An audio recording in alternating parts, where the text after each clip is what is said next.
and also I was in the steering committee in one of the biggest march ever in San Francisco in 2006.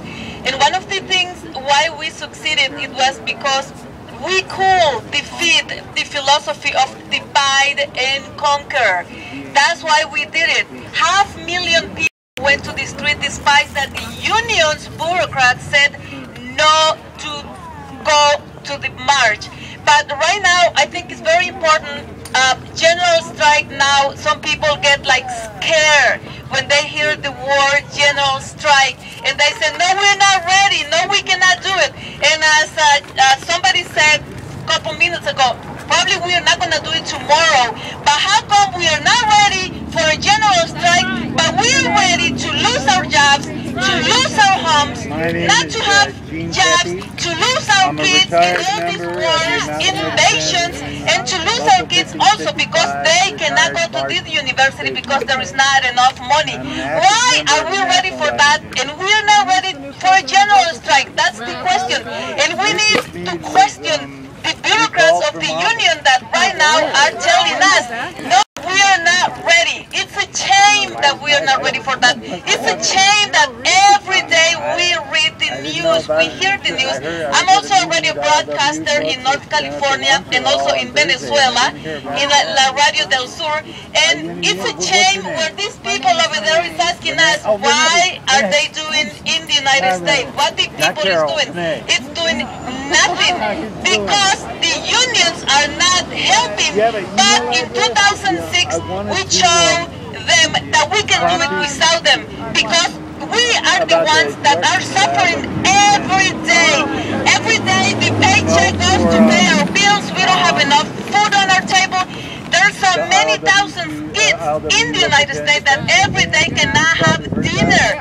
California last year was the state that received the most money for homeland security, but yet we cannot get money for schools, and the teachers will have to come here and protest to get money to teach our kids. We are not teaching our kids college. We don't want them to go to university because we want them to go where? To the wars, to the invasions. All the money goes there. So I hope that if you want to participate in APWA, if you think that this country is ready for a general strike, not tomorrow, but we are, then I hope you can sign the petition, go to the meetings, and it's time for us to talk and say, we were ready last year. The bankers are getting all the money. It's a shame that Chevron Corporation, BP, every 3 months when we read what they earn, they overpassing. It's a record in earnings. And they're very happy because they made so much money, not because they're robbing us. Every time we go to a gas station, we have to pay $4 for a gallon of gas. It's a shame. So if you think we're ready, there is a petition here, and I hope you can sign, and it's time to teach them that we have the power. Thank you. Anybody here speak Spanish? Officer with the Department of Public Health and a member of CAPS, rank and file member of CAPS, which is the union representing the state workers. Welcome, Charles Rackless. Thank you very much. You know, we're here today in the Capitol in Sacramento to make a point. The point is that the politicians have us nothing to offer. They cannot make a solution to the problem. The problem is so big that it's going to take all the working people in the state of California to stand together, whether they have unions or not, and to step out and say no business as usual, because the system that we agreed upon, the social contract that was written with the people of California, has been broken and cannot be put back together by all the king's horses or all the king's men. Amen. It's going to be scrambled eggs on the street the way they're treating us. When I first came to California to take part in the great university system they had here in the 1970s, California was number 1, number 2, and number 3 in the country for education systems. Today, it's bucking for 48, 49, or 50. I don't know if Guam is the last one or California. What's happened in 30 years? At that time, California had 22,000 prisoners. workers in the state of California. 22,000 prisoners. And we were #1 as the schools. Today, we have 167,000 prisoners. Our black and brown communities have 20 to 25% unemployment, and our school systems are number 48, 49, or 50. So we have misplaced priorities in control of politicians that are tied to the banks and corporations and have no interest of the working people, the students, the teachers, anything of us at all. They tell us that they're our friends. They say, we're going to work for the working people. Come out and give us your union dollars. And every year we do. We turn out and say, here, Democrats. Oh, we even, from SEIU, we gave $100,000. I'm not SEIU, but we gave $100,000 to the Republican Governor's Conference. So we're bipartisan in labor. We give our money to all the capitalist politicians in hopes that they'll turn around and support us. But they won't. Their interest is the corporations and the banks. They write rules to protect the corporations and the banks. They'll send somebody like Jerry Brown with a great labor history out to eat beans with us. I see him on Channel 7 eating beans on Labor Day, promising us he's going to be the help for labor, and then he comes up here, and what's he do to the state workers? He stabs us in the back. And I'll tell you exactly how and why if you have the time and patience.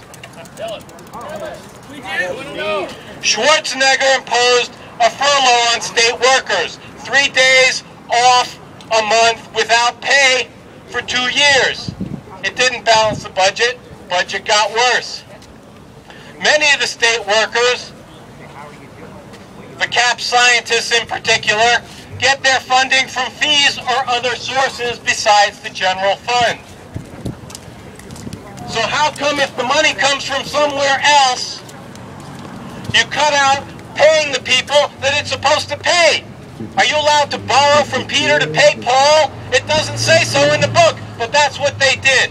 What does Governor Brown do when he comes in? After CAPS, my union, SEIU, the other 95,000 workers' unions, all said, we're going to turn out our workers to vote for Governor Brown. What does he do? He continues this vindictive policy of furloughs. Indeed, a betrayal, because a deal was struck between the labor bureaucracy and the Democratic Party to support Brown's program of $25 billion half-in cuts and half-in continuation of taxes against working people. All the Democrats have to offer is a program of cuts. They won't go after the money. In a state with 84 billionaires, in the 8th largest economy in the world, they won't go after the money. Why? Why? I'll tell you why. Because they're owned and operated by the corporations. And our labor tops are in on it. And they will do everything they can to put us down and stop us from taking back our organizations, driving out the corporations, and running the economy in the interests of working people. What happened in Wisconsin? They're greedy bastards. Let's call a spade a spade. Greedy bastards. Call them what they are. It's more than greed. Greed is almost a choice. It's not like we're born greedy. They have no choice but to do what they do because it's in the law that the corporations must do everything they can to extract maximum profit from everything that they do. That's the nature of corporate capitalism. And that is the problem. You cannot have both full employment, high education, low percentage of people who don't figure it out and can stay out of prison. You can't have all that and corporate profits that go through the roof. You can't have peace and have corporate profits that go through. Why? It's the nature of capitalism. It must carry on wars, prisons, destruction of our education, destruction of our pensions, etc. to exist. So what's the answer? The answer is that if we do not start to organize, regardless of what our unions do. Our unions are going to say, come out and wait till 2012. I'm going to get right back to what you said, because look at what happened in Wisconsin. I was going there, and then you said greed.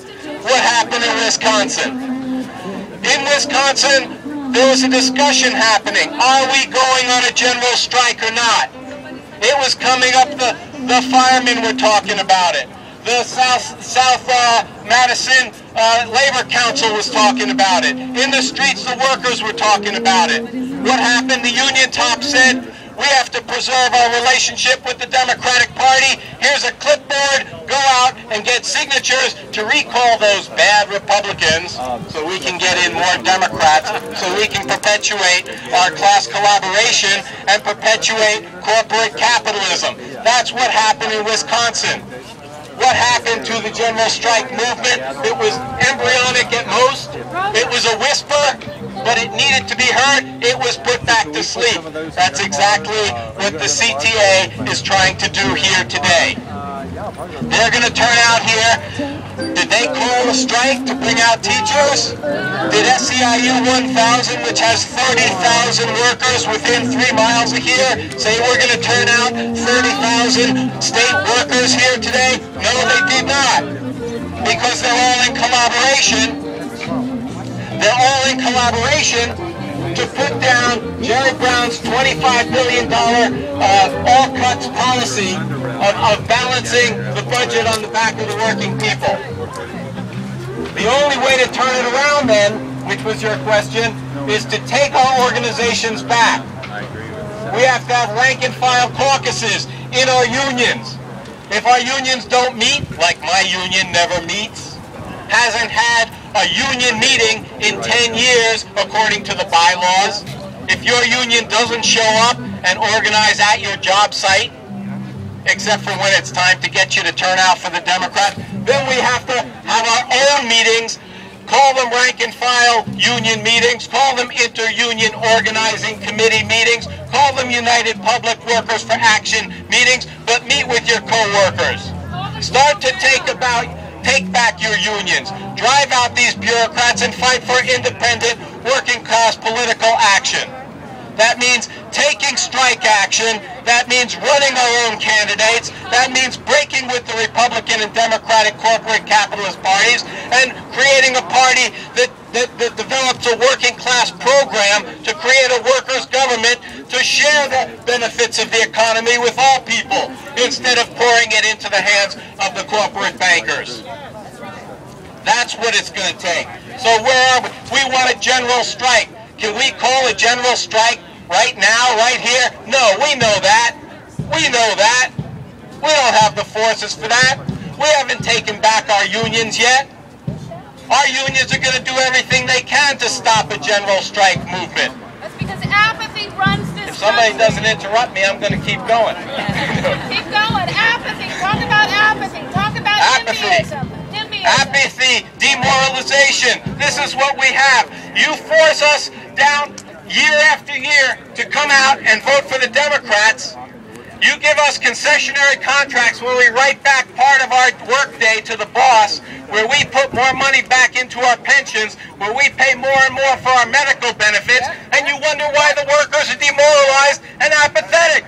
Because your unions, leaderships, want us that way because they can pick our pockets and keep us in the Democratic Party. So the Democrats demand that we come out and support them, and they give us nothing. So what do you expect?